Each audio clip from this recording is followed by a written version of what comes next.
Hello and welcome to SPMIS Academy. Today we'll analyze important newspaper articles of 8th April 2026.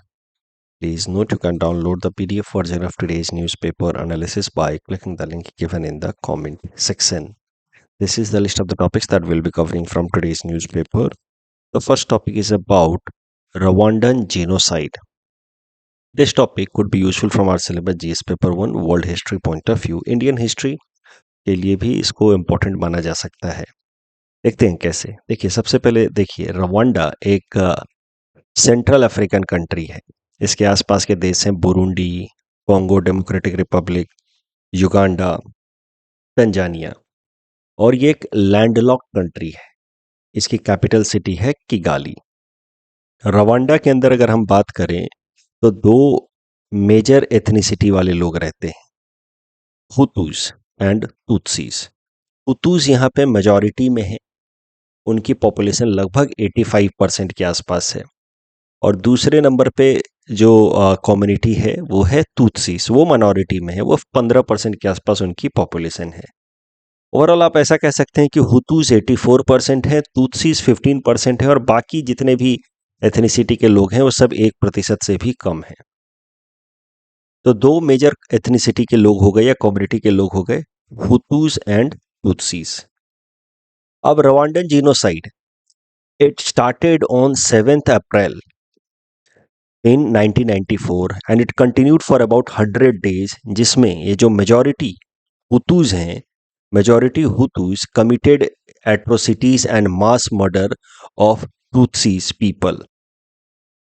तो slaughter of Tutsis happened at a large scale. 8 lakh से भी ज़्यादा Rwandan Tutsis were killed in this Rwandan genocide, जो 1994 7th अप्रैल को शुरू हुआ, 100 दिन तक चला। तो 7th अप्रैल को शुरू हुआ, इसी कॉन्टेक्स्ट में ये आर्टिकल आया है, ये डिस्कशन आया है द हिंदू न्यूज़पेपर में। तो आखिर ऐसा हुआ क्या, क्यों जो मेजॉरिटी कम्युनिटी है हुतूस, उन्होंने मास किलिंग करना शुरू कर दिया ऑफ द तुत्सीस, वो समझने की कोशिश करते हैं। Genesis of this rift that ultimately led to Rwandan genocide, उसको समझने की कोशिश करते हैं। देखिए Rwanda earlier was a German colony.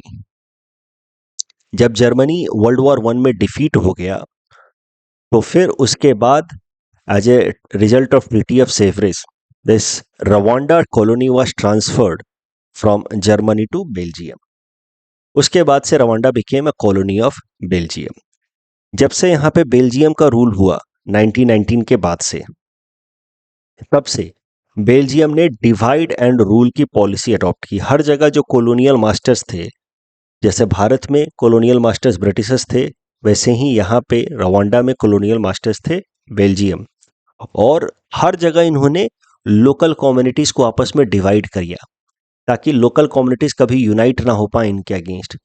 तो in order to strengthen their colonial roots, they created division in the society, ethnicity-based division in the society in Belgium, in Rwanda by the Belgium colonial masters.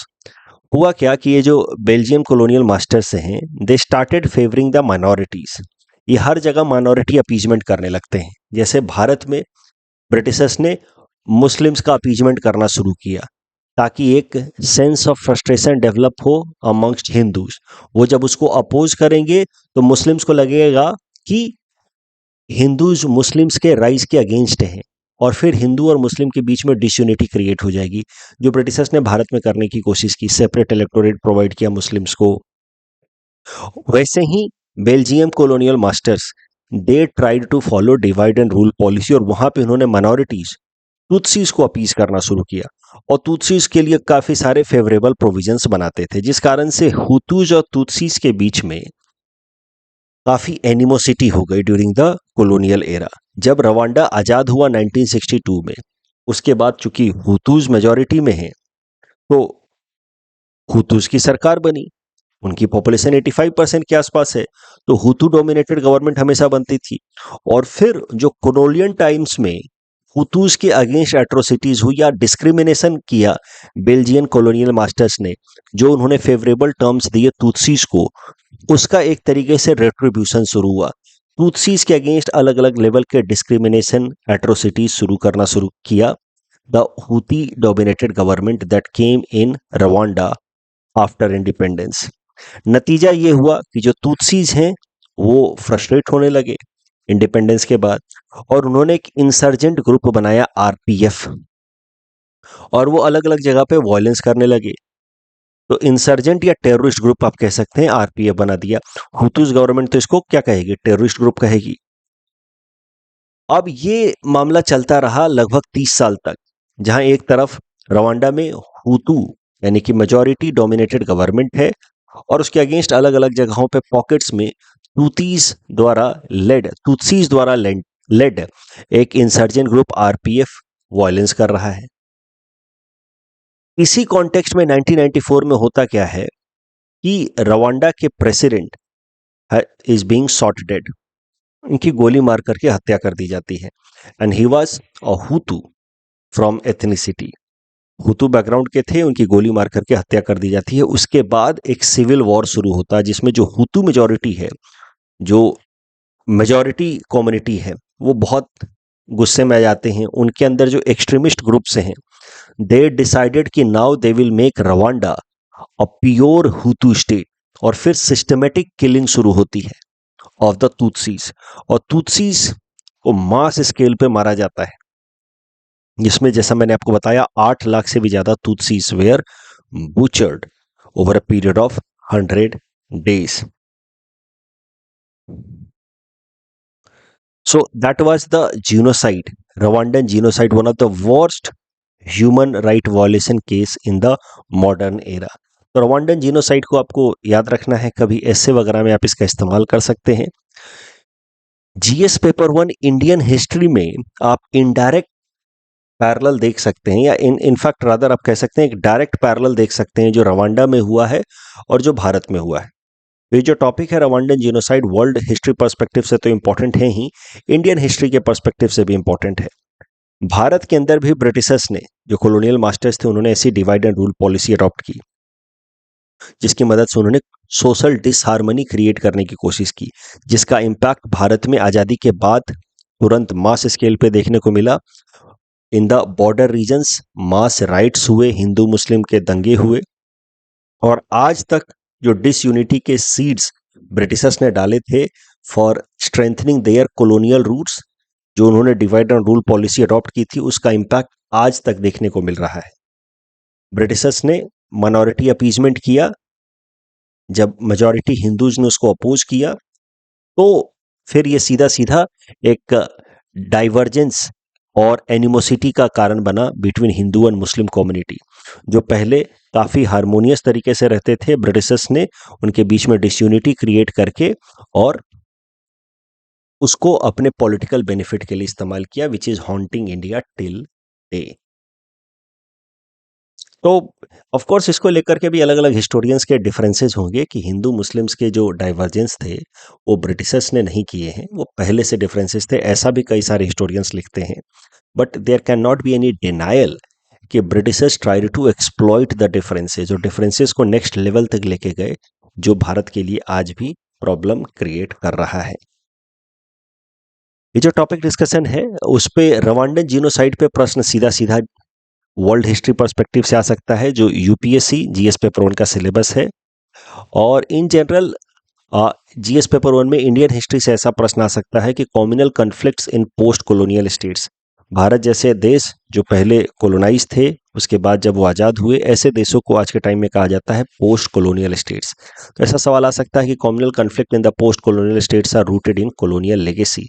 जो आज communal conflicts देखने को मिलते हैं समाज में इन post colonial states, इसके पीछे कहीं ना कहीं कॉलोनियल एरा की पॉलिसीज जिम्मेदार है।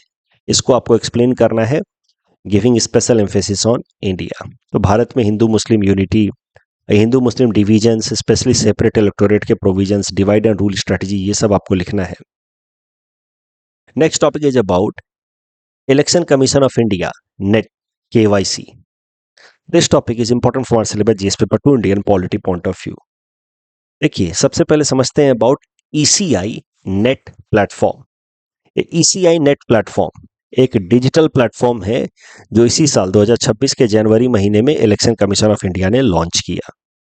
इस प्लेटफॉर्म की मदद से जो भी इलेक्शन रिलेटेड एक्टिविटीज अलग अलग साइट्स पे होती थी, अलग अलग डिजिटल प्लेटफॉर्म्स के थ्रू होती थी, उन सबको यूनाइट करके एक प्लेटफॉर्म, एक ऐप पे ले आई है इलेक्शन कमीशन ऑफ इंडिया, जिससे जो पूरा का पूरा इलेक्शन प्रोसेस है वो मॉडर्नाइज एंड स्ट्रीमलाइन हो जाए।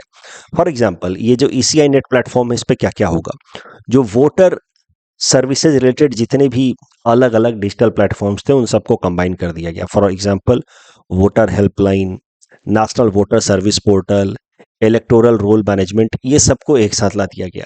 तो इलेक्शन रिलेटेड जितने भी डिजिटल सर्विसेज पॉसिबल हैं, जो अलग अलग ऐप्स के थ्रू होते थे, उन सबको एक जगह लेकर के आई है election commission of India in its platform, जिसका नाम है ईसीआई नेट। इससे इलेक्शन प्रोसेस ट्रांसपेरेंट होगा, स्ट्रीमलाइन होगा और थोड़ा मॉडर्न तरीके से इलेक्शन प्रोसेसेस को कंडक्ट कराया जा सकेगा। एफिशिएंसी भी बढ़ जाएगी of the different electoral activity, जैसे कि फास्ट वोटर रजिस्ट्रेशन एंड अगर कोई नाम वगैरह इंफॉर्मेशन गलत है तो उसका करेक्शन। ये जो ईसीआई नेट प्लेटफॉर्म है, that has been brought by election commission of India in compliance with the provisions of constitution of India and representation of people act 1950 and 51। Representation of people act 1950 and 51 lays down detailed procedure that must be followed for conducting election। तो उन सब के हिसाब से ही election commission of India नेट बनाया गया है। इसमें तमाम इंफॉर्मेशन की कब लगेगा किसी भी स्टेट में मॉडल कोड ऑफ कंडक्ट, कब तक रहेगा, इलेक्शन के डेट्स क्या होंगे, अलग अलग कॉन्स्टिट्यूएंसीज के बारे में, वहाँ पे कौन कौन से वोटर्स हैं, सब कुछ ईसीआई नेट पोर्टल पे अवेलेबल रहेगा। अब ईसीआई नेट पोर्टल पे एक इम्पॉर्टेंट सेगमेंट है जिसका नाम है ECI net KYC, know your candidate. तो इलेक्शन कमीशन ऑफ इंडिया ने रिसेंटली अर्ज किया है जिन जिन स्टेट्स में इलेक्शन होने वाले हैं वहां के वोटर्स को, असम के लिए इंपॉर्टेंट है कि इलेक्शन कमीशन ऑफ इंडिया ने कहा है कि वोट देने से पहले ईसीआई नेट प्लेटफॉर्म के आप नो योर कैंडिडेट सेगमेंट में जाएं। तो ईसीआई नेट प्लेटफॉर्म के नो योर कैंडिडेट सेगमेंट में जाकर के देखें कि आपके एरिया से कौन सा कैंडिडेट खड़ा है, उसके बारे में तमाम डिटेल्स आपको ईसीआई नेट प्लेटफॉर्म के केवाईसी सेगमेंट में देखने को मिल सकता है, नो योर कैंडिडेट सेगमेंट में देखने को मिल सकता है। क्या क्या इंफॉर्मेशन देख सकते हैं आप? तो कोई क्रिमिनल केस तो नहीं है, पुराना कोई क्रिमिनल केस या ऑन गोइंग क्रिमिनल केस तो नहीं है, एसेट एंड लाइबिलिटीज कितनी हैं इस कैंडिडेट की, इलेक्शन को एजुकेशनल क्वालिफिकेशन, उसके अलावा बाकी तमाम पर्सनल डिटेल्स की, एज क्या है, प्रोफेशन, किस पार्टी से, ये सारे इंफॉर्मेशन ईसीआई नेट के केवाईसी प्लेटफॉर्म से ऑब्टेन किया जा सकता है। तो केवाईसी मॉड्यूल जो लाया गया है ईसीआई नेट प्लेटफॉर्म पे, that will help in informed voting. जब वोट करने जा रहे हैं तो one should have enough information, without information there is no point in voting. इसीलिए थॉमस जेफरसन ने कहा था information is currency of democracy. आपके पास जब सही इंफॉर्मेशन होगा अलग अलग कैंडिडेट्स के बारे में, अलग अलग पार्टियों के बारे में, तभी जाकर के वोट देने का कोई सेंस है। Without information there is no point in voting. तो इन्फॉर्म्ड वोटिंग को सपोर्ट करेगा ECI net KYC portal. Transparency, accountability of political parties, क्योंकि अब पॉलिटिकल पार्टीज को पता होगा कि उनके तमाम डिटेल्स, उनके कैंडिडेट्स के डिटेल्स ऑनलाइन तरीके से अवेलेबल हैं, तो they will be more careful in choosing suitable candidates. तो इलेक्टोरल रिफॉर्म्स में भी, और the problem of criminalization of politics could also be addressed to some extent because of such transparent digital processes। जो criminal background के लोग हैं उनको political parties ticket देना नहीं चाहेगी, बिकॉज उससे उनकी बदनामी होगी, because that information will be directly available to the common people. So ये एग्जांपल हो सकता है कि how digital platforms could help in ensuring accountability and bringing transparency, GS paper 4 ethics and integrity के लिए। इस टॉपिक के बेसिस पे प्रीलिम्स प्रैक्टिस क्वेश्चन है, please attempt this question and submit the answer in the comment section. Next topic is about annual survey of incorporated service sector enterprises, GS paper 3 Indian economy से related ये topic है। देखिए, कुछ दिनों पहले मैंने आपको बताया था कि annual survey of unincorporated enterprises किया एनएसओ ने, मतलब जो अनऑर्गेनाइज सेक्टर के इंटरप्राइजेज हैं उनकी प्रोडक्टिविटी कैसी है वो किया एनएसओ ने, और वो पिछले 3-4 सालों से एनएसओ कर रहा है। अब एनएसओ ने एक नया इनिशिएटिव लाया है, NSO which comes under Ministry of Statistics and Program Implementation, it will do now annual survey of incorporated service sector enterprises, जो registered ऑर्गेनाइज सेक्टर के सर्विस सेक्टर एंटिटीज हैं उनका हर साल अलग से सर्वे करेगा एनएसओ, ताकि जीडीपी अकाउंटिंग और बेहतर हो पाए। तो जीडीपी अकाउंटिंग को बेहतर करने के लिए जो तमाम स्टेप्स हमने देखे, रिसेंटली बेस ईयर को अपडेट किया गया, और जो हमने देखा कि summary use table, double deflation method, वहां पे आप ये भी कह सकते हैं कि नाउ जीडीपी अकाउंटिंग को और बेहतर करने के लिए annual survey of incorporated service sector enterprises भी करेगा एनएसओ। तो सर्विस सेक्टर में जो भी एंटिटीज हैं उनका एनुअल सर्वे करेगा एनएसओ अलग से, फिर उसको जीडीपी के डेटा के साथ कंपाइल करके कंपेयर किया जाएगा फॉर स्ट्रीमलाइनिंग, ताकि किसी भी डिस्क्रिपेंसी को डू अवे किया जा सके। तो ये जो annual survey of incorporated service sector enterprises करेगा एनएसओ, इसमें वो डेटा इस्तेमाल करेगा from GSTN, goods and services tax network. GSTN की अगर हम बात करें, तो जब जीएसटी लाया गया साल 2017 में, तो उसमें फोकस किया गया कि इनडायरेक्ट टैक्सेस को रिफॉर्म किया जाए, ताकि साथ ही साथ पूरा डिजिटलाइज कर दिया जाए इनडायरेक्ट टैक्स सिस्टम्स। और उसमें तमाम ऐसे कॉम्प्लेक्स प्रोसीजर भी हैं, input tax credit and all, जिसको हम लोग क्लास में देखेंगे जीएसटी के बारे में जब पढ़ेंगे। तो जीएसटी को पूरा डिजिटलाइज करने का प्लान था, इनडायरेक्ट टैक्स को रिफॉर्म करना है, मल्टीपल टैक्स रेजिम को हटाना है, वो सब तो है ही, साथ ही साथ जीएसटी को पूरा डिजिटलाइज करना है। तो उसके लिए एक अलग से कंपनी बनाई गई, non profit government owned IT company, जिसका नाम है जीएसटी नेटवर्क, शॉर्ट में GSTN, which provides all digital support base for implementation of GST, and that is why GSTN is considered as digital backbone for implementation of GST in India। तो वही GSTN से data निकाला जाएगा service sector का, और उसके मदद से annual survey of incorporated service sector enterprises किए जाएंगे। ये इंटरप्राइजेस, ये annual survey of incorporated service sector enterprises इसी साल 2026 से करना शुरू किया है एनएसओ ने। इस टॉपिक के बेसिस पे फ्लुएंस प्रैक्टिस क्वेश्चन है, please attempt this question and submit the answer in the comment section. Next topic is about mission Mitra, important from our syllabus GS paper 3 science and technology point of view. तो current news ये है कि हमारे देश की space agency ISRO ने launch किया है मिशन मित्र इन लद्दाख, जहां पे वो हमारे एस्ट्रोनॉट्स के मेंटल एंड फिजिकल स्ट्रेंथ को चेक करेंगे। इस मिशन मित्र में जो हमारा गगनयान मिशन भेजा जाने वाला है, ह्यूमन स्पेस फ्लाइट, उसके 4 जो सेलेक्टेड एस्ट्रोनॉट्स हैं, डेजिग्नेटेड गगनयान एस्ट्रोनॉट्स, उनकी भी इंड्योरेंस को टेस्ट किया जा रहा है, उनकी भी ट्रेनिंग होगी। उसके अलावा और भी एस्ट्रोनॉट्स हैं, उनकी इंड्योरेंस और एबिलिटी को टेस्ट किया जा रहा है कि जब स्पेस मिशन में एस्ट्रोनॉट्स भेजे जाएं तो उसके लिए हमारे एस्ट्रोनॉट्स तैयार हों। साथ ही साथ ये भी देख पाएं हम लोग कि उनके हेल्थ के ऊपर क्या क्या पॉसिबल इम्पैक्ट हो सकता है। तो ध्यान रखना है कि मिशन मित्र लॉन्च किया है इसरो ने। मित्र का पूरा नाम है mapping of interoperable trades and response assessment. It is to test mental and physical strength of astronauts when sent to space. Space travel में एस्ट्रोनॉट्स के ऊपर क्या क्या हेल्थ इंपैक्ट्स पड़ते हैं। देखिए, साइकोलॉजिकल इंपैक्ट तो पड़ता ही पड़ता है, because of isolation, man is a social animal. काफी लंबे समय तक सोसाइटी से जब दूर रहता है तो उसके ऊपर मेंटल इंपैक्ट या साइकोलॉजिकल इंपैक्ट तो पड़ता ही है। साथ ही साथ फिजिकल इंपैक्ट भी पड़ता है। फिजिकल इंपैक्ट, कॉस्मिक रेडिएशंस का एक्सपोजर जब बढ़ता है तो उससे एस्ट्रोनॉट्स के डीएनए डैमेज हो सकते हैं। जब स्पेस में जाएगा तो अलग अलग तरीके के रेडिएशंस उसके ऊपर आते गिरते हैं, उसके बॉडी के ऊपर, जिससे उसके डीएनए डैमेज हो सकता है। उसके अलावा माइक्रो ग्रेविटी का इफेक्ट होता है। चूंकि स्पेस में ग्रेविटी तो है नहीं, तो कोई भी काम करने के लिए मसल्स को स्ट्रेंथ लगाना नहीं पड़ता है।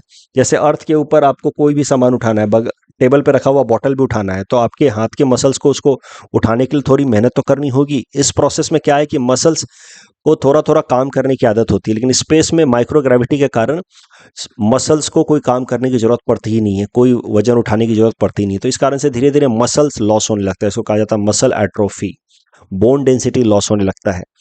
बॉडी के अंदर जो फ्लूइड्स हैं वो अपर डायरेक्शन में जाने लगता है, ब्रेन की तरफ जाने लगता है, और उसके कारण से विजन खराब हो सकता है, देखने की क्षमता कम हो सकती है। तो इन सब चीज़ों को पहले से टेस्ट किया जाएगा और साथ ही साथ अपने एस्ट्रोनॉट्स को रेडी किया जाएगा in this mission Mitra initiative of ISRO that is being conducted in Ladakh.